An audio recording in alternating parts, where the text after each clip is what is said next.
Pernah nggak sih teman-teman membaca tulisan di spanduk, papan toko, atau unggahan-unggahan di media sosial yang membuat teman-teman tuh berpikir, ini penulisannya sudah benar atau belum ya?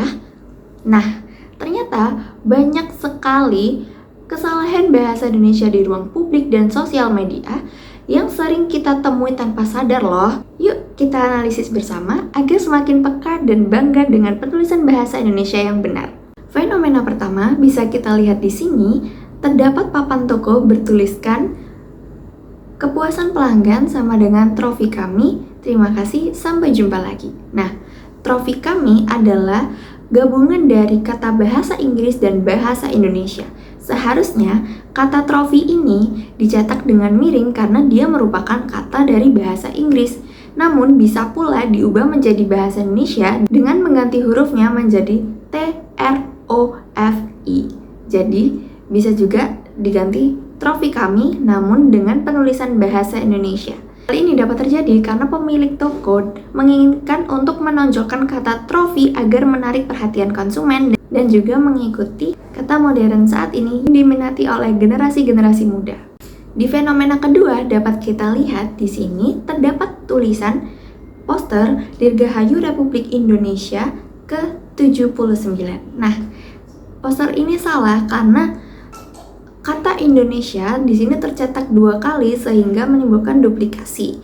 Dan juga kata ke-379 itu tidak perlu karena telah sebelumnya sudah tertulis Dirgahayu Republik Indonesia sehingga hanya perlu Dirgahayu Republik Indonesia saja, tidak perlu menggunakan ke-79.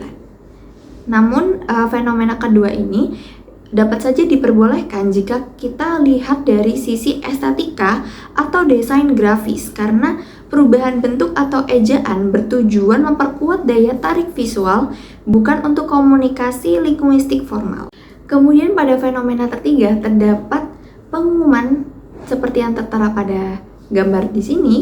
Selamat kepada siswa-siswi atas diterimanya di perguruan tinggi 59% siswa, UGM 57 siswa. Nah, seharusnya siswa-siswi di sini itu menggunakan kata hubung atau strip karena yang dimaksudkan adalah gabungan dari siswa dan siswi.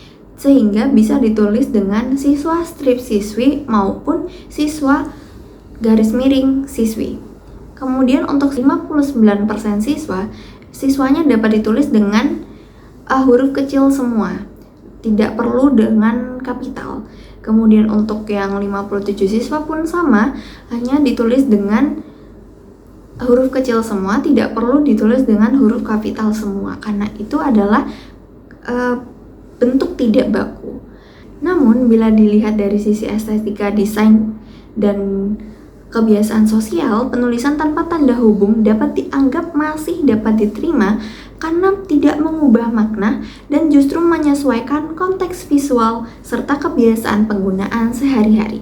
Di fenomena keempat, terdapat rambu jalan bertuliskan perlintasan K.A.50 meter yang seharusnya KA ini adalah singkatan dari kereta api, di mana seharusnya tidak perlu menggunakan titik pada penulisannya karena bukan merupakan singkatan dari gelar maupun nama diri, sehingga KA hanya perlu ditulis langsung tanpa tanda titik.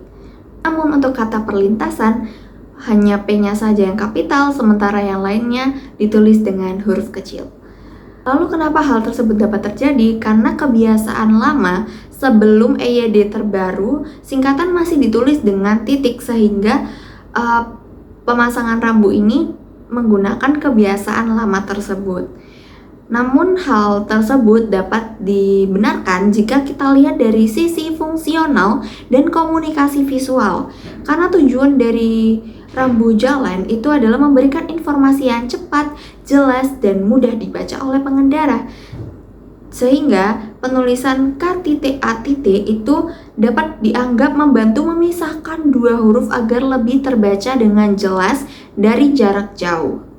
Dan huruf kapital perlintasan K.A.50 meter juga digunakan untuk meningkatkan visibilitas dan keterbacaan cepat di jalan, bukan untuk mengikuti kaidah kebahasaan yang formal. Pada fenomena kelima, dapat kita lihat di sini terdapat papan praktik dari seorang dokter, di mana penulisan pada papan praktik ini tuh salah karena seharusnya nama dokter tersebut ditulis dengan Dr.I.G.A kapital Ditya huruf biasa. Karena IG ini adalah inisial sehingga ditulis menggunakan titik I.G. Sementara Aditya ditulis A saja yang kapital, sementara Dityanya biasa karena cukup huruf pertama saja yang kapital pada sebuah nama. Kemudian penulisan praktek ini juga salah dan tidak baku, sehingga seharusnya diubah menjadi praktik. Tulisan nama Aditya yang kapital semua ini dikarenakan dokter tersebut menginginkan untuk menonjolkan nama beliau sehingga beliau menulis dengan huruf kapital semuanya.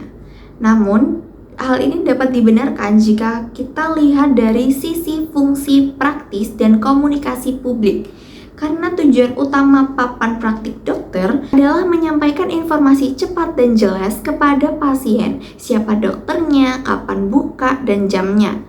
Nah, dalam konteks ini, kejelasan informasi lebih diutamakan daripada ketepatan ejaan, sehingga masyarakat tetap bisa memahami maksud tulisan tersebut meskipun ada penyimpangan ejaan.